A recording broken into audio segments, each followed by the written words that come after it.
நீயானா கூட நான் பார்த்தது இல்லை. என்னைக்காவது நானா நல்லா இருக்குன்னு சொன்னாங்கன்னா அதை உட்காந்து ஓடிடியில் பார்த்துப்பேன். ஏன் அப்படின்னு கேட்டோம்னா ஒன்று பார்த்தா சூப்பராக இருக்குன்னு தோணும், நமக்கே பிடிச்சிருப்பா நம்ம பேசுறாண்டா அந்த பையன் அப்படின்னு. இல்லைன்னா அதில் என்ன தப்பு பண்ணுறோம்னு தெரிய ஆரம்பிச்சிடும். அப்போ அடுத்தது என்ன பண்ணுவோம், டேமேஜ் கண்ட்ரோல் பண்ண ட்ரை பண்ணுவோம். இதை எப்படி பண்ணுவோம், நேரா நிற்கணும், சரியா பார்க்கணும், என் ட்ரெஸ் சரியா இல்லை, கோட்டை கரெக்டாக போடல, இந்த இடத்துல தலையை கோதலன்னு தோணும். அப்போ அடுத்த முறை டேமேஜ் கண்ட்ரோல் பண்ணுவோம். பட் நீயானோட அட்வான்டேஜ் என்னன்னா அது ஒரு ஸ்பான்டேனியஸ் ஷோ. அந்த ஆங்கர் ஸ்பான்டேனியஸாக இருந்தால் தான் அது எந்த இன்ஹிபிஷன்ஸ் இல்லாமல் ஷோ அப்ரோச் பண்ணாதான், ஈகோ இல்லாமல் அப்ரோச் பண்ணாதான் அதை சக்ஸஸ்ஃபுல்லாக பண்ண முடியும். ஸோ டே பை டே நீங்கள் அதை நல்லபடியாக பண்ணுங்க பத்தின அட்டென்ஷனுக்குள்ள நீங்க போனீங்கன்னா பெருசா காம்படிஷன் பத்தி நீங்க கவலைப்பட வேண்டியதில்லை. Don't lose your energy by seeing what the competitors are doing. It's better just go head with your race. உங்க காம்படிட்டிவ் எட்ஜுக்கு நீங்க அதிக டைம் ஸ்பெண்ட் பண்ற காலகட்டம் வரும்ல, ஆட்டோமேட்டிக்கா அப்போ உங்களுக்கு புரிஞ்சிடும், ஓகே இப்போ இதை பண்ணிட்டு இருக்கான், இப்போ இதை பண்ணிட்டு இருக்கான். ஆனா என்ன பொறுத்த வரைக்கும் காம்படிஷன் ரேஸ்ல ஒரு சூப்பரான பிலாசபி இருக்கு. உங்ககிட்ட ஒருத்தர் வர்றப்ப அவர் தொட முடியாத இடத்துக்கு நீங்க போயிடணும், இன்னொருத்தர் வர்றப்ப அவர் தொட முடியாத இடத்துக்கு போயிடணும், அடுத்தவர் வர்றப்ப எவனும் தொட முடியாத இடத்துக்கு போயிடணும். That's always better.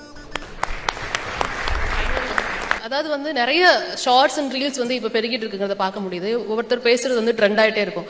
அப்படி நீங்க பேசுறது அதிகமா ட்ரெண்ட் ஆகும். அதை நீங்க இப்ப பேசுனதுல எத்தனை ரீல்ஸ் வரப்போகுதுங்கிறது எங்களுக்கு தெரியாது.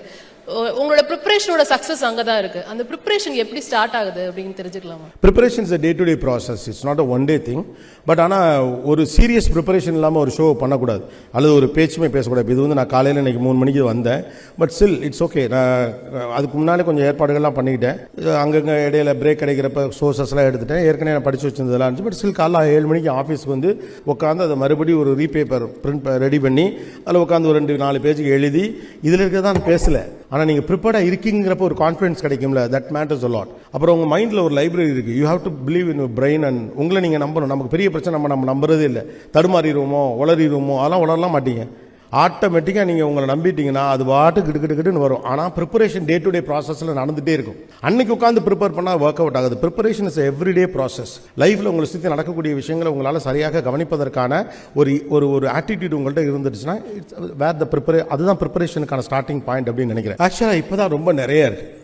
எனக்கு தெரிஞ்ச அளவுக்கு அதிகமாக இருக்கு. ஸ்டார்ட் அப்காக ஒரு கான்ஃபரன்ஸே கவர்மெண்ட் எல்லாம் கூட நடத்துது. வெளிநாடுகளிலிருந்து முதலீடுகளை கொண்டு வருவதற்கான சர்வதேச மாநாடுகள்லாம் இங்கே நடக்குது. இங்கே வந்திருக்கிறதுலே நிறைய பிசினஸ் மேன்ட்ட போயிட்டு நீங்க சார் அப்படின்னு சொல்லி மெயில் ஐடி வாங்கி பேச ஆரம்பிக்கலாம். ஸோ ஸ்டார்ட் அப் பண்றதுக்கோ அல்லது இன்வெஸ்ட்மெண்ட் பெறுவதற்கான வாய்ப்புகள்லாம் முன்னால கண்ணை கட்டி காட்டில் விட்ட மாதிரி இருக்கு. இன்னும் சொல்ல போனா பிசினஸ் தொடங்கணும், நீங்க பேங்க்குக்கு போனா முதல்ல உங்களை வெளியில அனுப்புவாங்க. நம்மளுக்கு ஒரு பெரிய ப்ராப்ளம் இருக்குன்னா, நான் ஒரு சூப்பரான பிசினஸ் மாடல் வச்சிருக்கேன், இந்த உலகமே புரிஞ்சுக்க மாட்டேங்குது கிடையாது. பணத்தை கேட்கிற உங்களுக்கே அந்த பிசினஸ் ஐடியா அவ்வளவு இருக்குன்னா, பணத்தை கொடுக்கறவனுக்கு அதை விட பயங்கரமான ஐடியா இருக்கும். இது ஜெயிக்குமா ஜெயிக்காதா?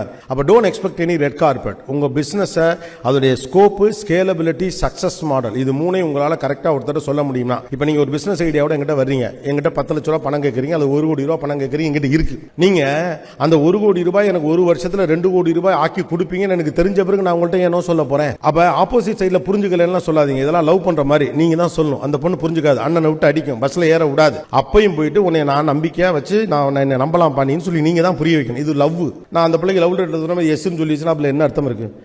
when you என்னை நீங்க பணக்காரன் ஆக்குவீங்க, என்னுடைய பணத்தை ரெட்டிப்பாக்குவீங்க, அல்லது எனக்கு லாபம் பண்ணி தருவீங்கன்னா நான் எதுக்காக பண்ண போறேன்? இப்பவும் கூட இன்வெஸ்டர்ஸ் வந்து இன்வெஸ்ட் பண்றப்ப எப்படி பண்றாங்க அப்படின்னு கேட்டா, ஒரு 10 கம்பெனில பண்ணுவாங்க. அவங்களுக்கே தெரியல 9 காலி, ஆனா 1 மட்டும் அடிச்சு தூக்கணும் அவங்களுக்கு தெரியும். அது நீங்களா இல்லையாங்கிறதா நீங்க முடிவு பண்ண வேண்டியது. ஸோ இப்போ பிசினஸ் மாடல் இஸ் கிளியர். அதனால தான் சொன்னேன், ரொம்ப இமோஷன்ஸ்லாம் ஆகக்கூடாது பிசினஸ் மாடல் மேல.